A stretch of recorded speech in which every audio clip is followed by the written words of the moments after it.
Вы смотрите новости в прямом эфире. В студии Сергей Михедов. Здравствуйте. Коротко о главных темах. К тушению лесных пожаров привлекли самолет компании «Ираэро». В парке Ленские столбы бушуют сразу 5 возгораний. Тела двух утонувших молодых людей обнаружили водолазы в пригороде столицы. Инспекторы ГИМС вновь проводят профилактические беседы. Завершается третий день соревнований на спартакиаде «Игры Манчары». Определился новый абсолютный чемпион по масс-рестлингу.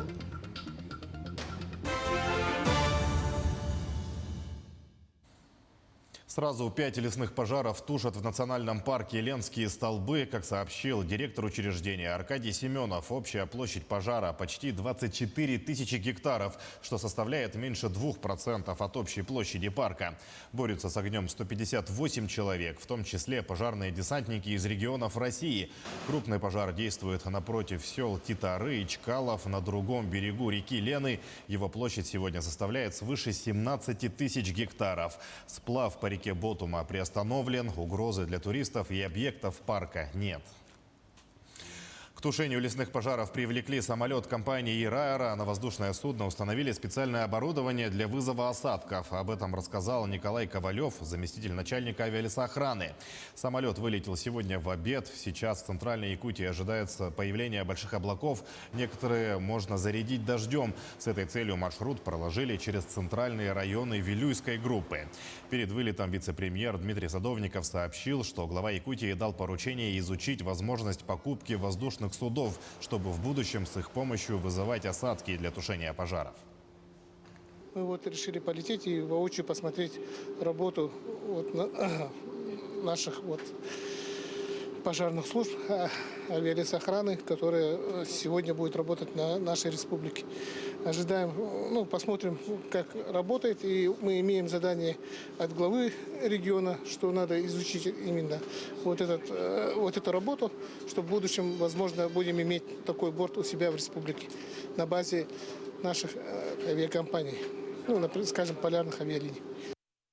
Эффективность наших всех полетов, конечно, можно оценить только в том, что мы усиливаем осадки на 50%. Если выпал бы, допустим, 1 миллиметр, то после ввода нашего йодистого серебра, после обработки, выпадает 5 миллиметров.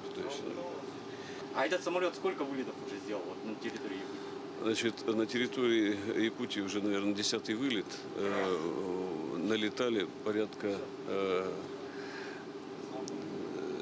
40 часов уже здесь. В авиамониторинге лесных пожаров в Мирнинском районе принимает участие сегодня глава Якутии. Позже пройдет выездное совещание комиссии по предупреждению и ликвидации чрезвычайных ситуаций и обеспечению пожарной безопасности.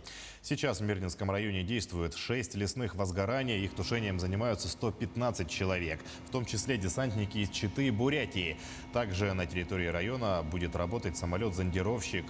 Кроме ситуации с лесными пожарами, Айсен Николаев ознакомится с ходом строительства нового аэропорта в Мирном и проведет ряд рабочих встреч.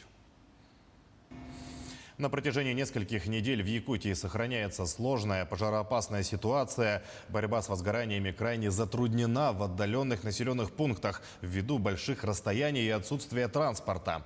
В отдельные засушливые годы лесные пожары принимают форму стихийных бедствий. Поэтому за прогнозами погоды в республике следят с особым вниманием. Общественный деятель Саргалана Амосова уверена, что в Якутии назрела необходимость создания более эффективной системы тушения лесных пожаров. Я считаю, что сейчас уже пришла пора, если после этого пожароопасного сезона, что все поняли и все приняли меры зимой, начиная с осенью, просто должны быть приняты кардинальные меры по увеличению численности лесопожарных формирований именно по лесному хозяйству, численности работников лесного хозяйства. И, естественно, обеспечение трехкратного авиапатрулирования, трехкратного наземного патрулирования, техники, проблем много. Тело младенца обнаружили возле многоквартирного дома в Якутске по улице Бабушкина, сообщает прокуратура региона. Надзорный орган организовал проверку по факту происшествия. Будет дана оценка обстоятельствам гибели ребенка, исполнению родителями своих обязанностей, соблюдению требований федерального законодательства, говорится в сообщении. Мы следим за поступающей информацией. Тела двух утонувших молодых людей обнаружили водолазы в пригороде столицы. Об этом сообщает служба спасения республики. С родственниками погибших на месте работает психолог ведомства. По данным пресс-службы Следственного комитета, юношам было 16 и 17 лет. Следователи установили, что трое несовершеннолетних прибыли на необорудованный для купания берег, где при купании начали тонуть. При этом один из юношей сумел вытолкнуть третьего на мелководье, а его самого и его товарища снесло вниз по течению. А чтобы не допустить подобных несчастных случаев, инспекторы ГИМС вновь проводят с населением профилактические беседы. Накануне общались с отдыхающими на запрещенном для купания месте, а именно на протоке реки Лены около села Тулагина. Рассказали о правилах безопасности на водных объектах и вручили памятки. Особое внимание уделено безнадзорным детям, которые находятся на реке без сопровождения взрослых. Основная цель мероприятия – это недопущение гибели людей на воде. Основные причины гибели людей на воде это состояние алкогольного опьянения, это непроверенные, несанкционированные водоемы, холодная вода, от погоды может очень многое зависит. Погода очень жаркая, воду резко заходят, и там перепады получаются, и может произойти остановка сердца, судороги могут произойти. Алаиховский, Жиганский, Момский и Вено-Бытантайский районы республики, выполнившие план по вакцинации от COVID-19, поощрят. В перечисленных выше районах процент вакцинированных по плану жителей превышает 80%, а в Момском районе 90%. По поручению главы Якутии указанным районам предоставят средства на приобретение специализированной техники для нужд учреждений здравоохранения. Отмечается, что по Якутску плановые показатели по вакцинации на 84% выполнила республиканская клиническая больница номер 3. Тем временем еще 97 человек заразились коронавирусом в регионе за сутки, из них 56 в Якутске, сообщает Оперштаб. В Алданском районе 9 случаев, в Нерюнгринском 8, в Жиганском 5, в Вилюйском, Верхневилюйском и Мегино-Кангаласском по 3 заражения. Еще в 8 районах заболели от 1 до 2 человек. Лаборатории республики провели более 2500 исследований на ковид. Большинство выявленных граждан – это лица молодого возраста, а соответственно именно лица молодого возраста сегодня представляют группу тех, которые больше всех, и по данным в том числе МВД, не соблюдают санитарно-эпидемиологические требования, которые установлены указом главы Республики Саха-Якутия. В связи с этим я хочу обратить внимание на то, что необходимо указ действующий, соответствующие требования должны соблюдаться независимо от возраста. Сегодня важно соблюдать эти требования, и важно потом, чтобы молодые, не являясь источниками, не приносили данные заболевания в свои семьи лицам более старшего поколения. Премьер Якутии оценил строительство Жатайской судоверфи. Андрей Тарасенко провел выездное совещание с руководством Министерства транспорта и дорожного хозяйства и представителями подрядных организаций. В настоящее время на объекте идет строительство первого этапа. Возводят блок корпусных производств, устанавливают металлоконструкции. Идет кладка стен по периметру. Премьер отметил, что есть объективные и субъективные причины отставания от графика, но срок завершения первого этапа никто не отменял. Это конец текущего года. Время его мало, но оно еще есть для того, чтобы мы нагнали и вошли в тот график, который мы себе поставили. В любом случае, даже если будет строительство завода продолжаться, мы уже какие-то виды работ будем проводить. Вот где мы стояли с вами, вот это 2 эллинга, это так называемые палубы у нас, где будет происходить сборка. Здесь мы надеемся уже какие-то работы проводить по тем заказам, которые у нас на сегодня появляются. Упрощена процедура обращения за льготой на проезд до мест отдыха и обратно для пенсионеров-северян и инвалидов, получающих страховую пенсию. Раньше от них требовалась путевка или курсовка с предстоящего места отдыха, будь это профилакторий, санаторий или туристическая база.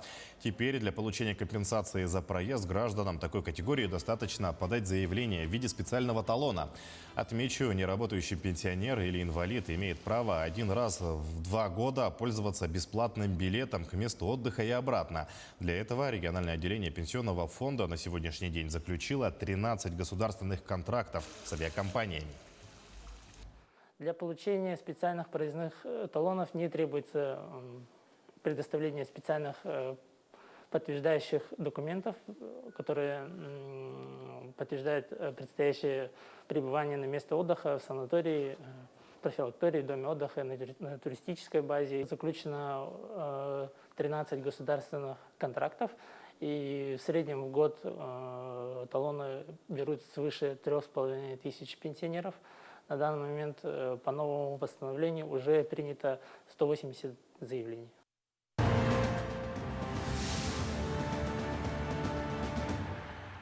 Представитель тампонского улуса Сергей Фролкин стал абсолютным чемпионом игр Манчары по масс-рестлингу. Фролкин первенствовал в своей весовой категории свыше 125 килограммов. Также он заявился в абсолютное первенство, где в финальной схватке победил чемпиона игр Манчары 2017 года Эрчима Бапагая из Верхневилюйского улуса, выступавшего в весе до 125 килограммов. За победу Сергей Фролкин получил специальный приз – охотничье ружье. А в беге на 3000 метров среди женщин победу одержала Наталья Леонтьева из Сунтарского улуса. Второе место досталось Изабелле Борисовой из Усть-Алданского улуса. Бронзу завоевала представительница Мирнинского района Регина Кулагина. Решением организационного комитета игр Манчары пятикратной чемпионке России Сардане Трофимовой заочно присвоили первое место на дистанции 5000 метров. Но она еще не награждена золотой медалью.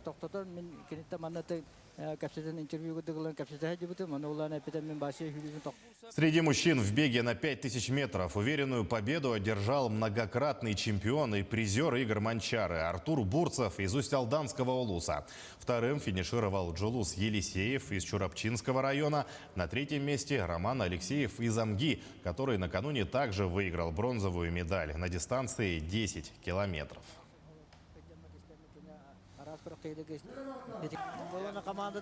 На этом у меня все. Наши корреспонденты продолжают следить за развитием событий. Оставайтесь на нашем канале.